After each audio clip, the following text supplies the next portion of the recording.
Correct. Good morning, Stacey. Thank you so much for joining us at the Cygnify Lounge today. Thanks for having me. I'm very excited to be here. So tell me about Zodia Custody. Sure. So I'll talk a little bit about myself and how I ended there, and then I'll move to Zodia Custody. So my name is Stacey-Ann Pearson. I'm currently the managing director for Zodia Custody. I run the Singapore business and looking at our expansion across Southeast Asia.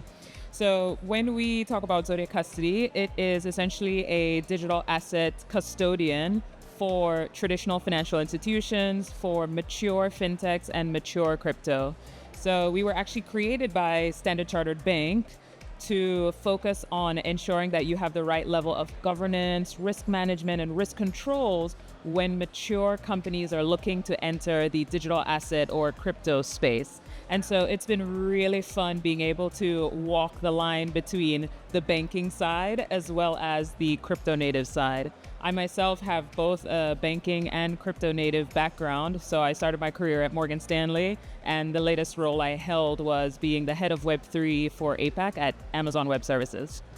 Wow. What an incredible and inspiring background and path that's brought you here. Over the course of your career then, it seems that you've had a lot of exposure to teams that are trying to build and scale at different economic times. Looking at today's climate, what sort of advice would you give to companies that are looking to scale and grow now? Absolutely. And I think it's such a great question because a lot of founders and companies don't realize that the chasm between seed and scale, or early stage and scale, is quite large in terms of what is the skill set that you need to take your team from early stage to scaled maturity. The manager's skill set, the leaders, the founders. It's so different. So when you're in the early stage, you need a set of everyone can do everything kind of talent. So you need folks who don't need a lot of process, don't need a lot of structure. They just need a whiff of an idea and they're ready to run with it. They can do marketing, they can do BD, they can do product, they can code a little. And those are the kinds of people that will help you to scale the business when you're very early stage, when you're looking for that product market fit and you're looking for those first set of customers to be sticky so that you can really test your product idea. Now, after you've found product market fit, you've found the right commercialization, you've found the right customer targets, and you're moving to scaled, you need a very different skill set. Because especially if you're serving enterprises, now you need extreme processes. Now you need structure. So you need individuals who, yes, they will get things done, so they will execute, but they need to be extremely structured and logical, but also flexible. Those are very difficult talents to have or find in folks that are either purely early stage or that they work purely on the corporate side. Because purely on the corporate side, they're used to the structure already being there, not having to come up with the structure. And then when you're early stage, they're not used to having to put in structure in order to get things done. And so it's a very delicate balance. And I'm sure that, companies like Cygnify would be able to help companies to find those unicorns that are needed to really accelerate the business on both sides, early stage as well as scaled. In your experience then, can the same people grow with a company, a startup, a venture, from that all hands on deck situation to the scaling? Yeah, and that's a great follow-up. I'm a big believer in people growing with company, but it has to be the right formulaic growth. So management as well as the employees have to be bought into what is the transformation that's going to happen from early stage to scaled. There will definitely be folks that, don't want to or can't take now all of a sudden I could make decisions and now I have 3 people or 3 teams that I need to go to in order to do something. And so the company management and the employees have to have a really hard, tough discussion with themselves in terms of, we're moving to the next level. Do you want to join us on this journey? And that transition has to happen as an organization with really strong HR and people management, as well as buy-in from the upper level management in order for that to be successful. There'll definitely be a norming and storming period where it feels chaotic as the firm is maturing, but anyone who sticks it out has the opportunity to grow with the business. Maybe they get an opportunity to manage a team. Maybe they get the opportunity to be on the executive team, early in their career. So it really does pay to stick it through that evolution. Yeah. Yeah. So it's strategy, top-down strategy, communication. People want to grow with you when you join a startup. I think that's the general energy. Absolutely. But how many companies are successful in getting to the next stage? There is a reason that the highest level of turnover is typically at companies that are moving from early stage to scaled.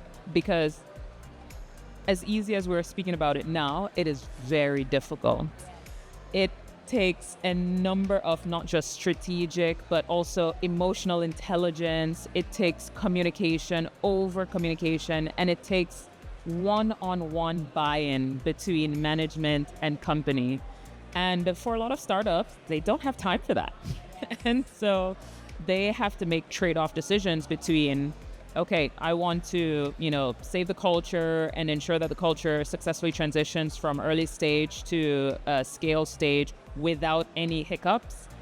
But I will lose, market time in the market, or, potentially not have enough bodies speaking with clients. A lot of founders won't, make that trade-off. And so we see that difficulty.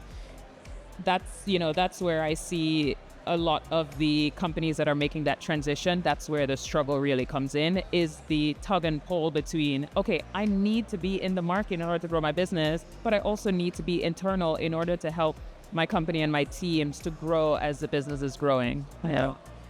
Added to which, they don't have the HR and people management skills. Yeah, very often, right? And even if you do have an HR team, either it's a young team, or if you're trying to get a super senior HR, but it's very expensive.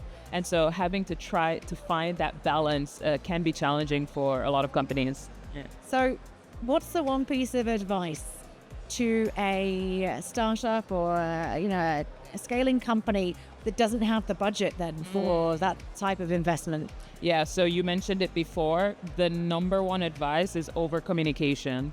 So a lot of times, and I've been an advisor to startup founders when I was at AWS. I just did a TV show with ex-founders on Solana, literally, working with founders.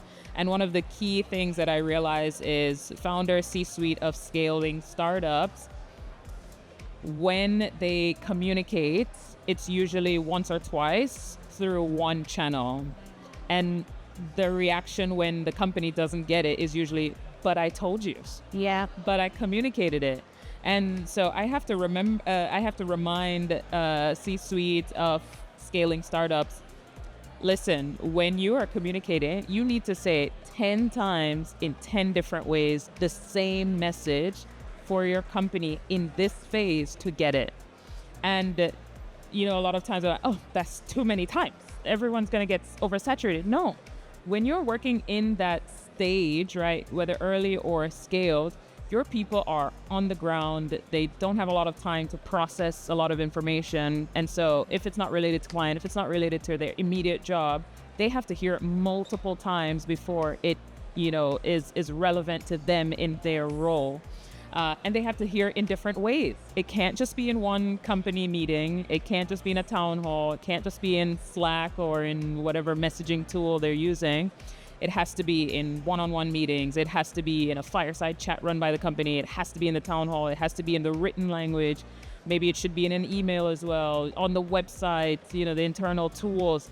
The managers need to remind in their one-on-ones, right? It has to come, the message has to come in multiple different ways for the company to really absorb it.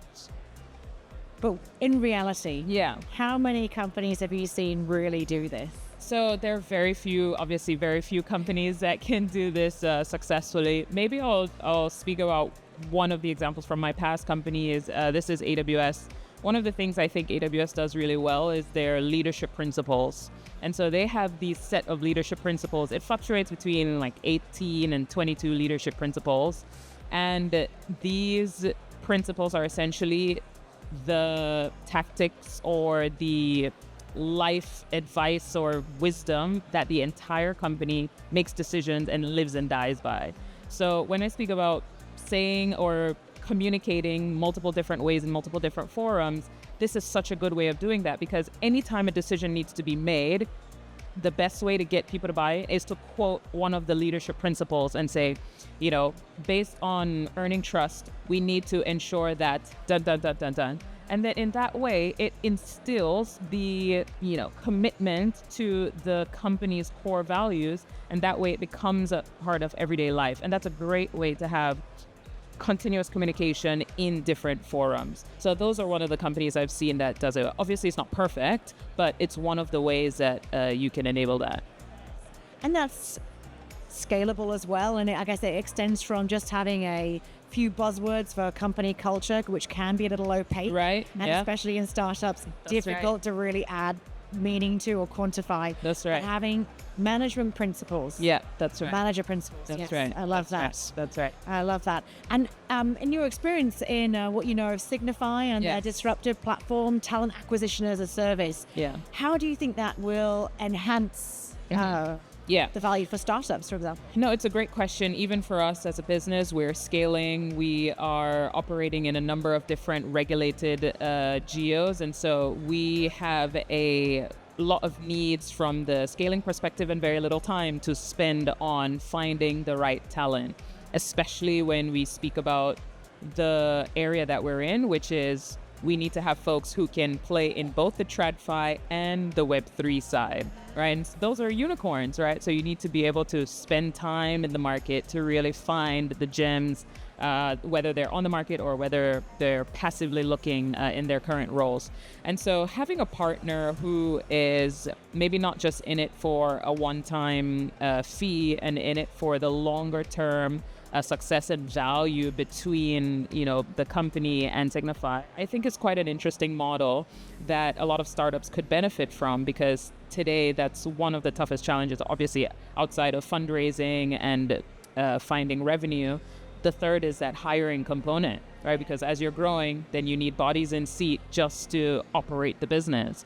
And so if you're a founder, if you're a managing director, executive director, head of country, you don't have a lot of time to spend on finding the right talent. And so having a partner that's invested in the long-term success and growth of the business is definitely a very interesting model through the way that Cygnify is doing it. Thanks. Yeah. Thank you so much. Of course. Thank of you. course, yeah. Thanks for joining me here today, Stacey. It's such a Enjoy the pleasure. rest of GITEX. Excellent. Have a great day.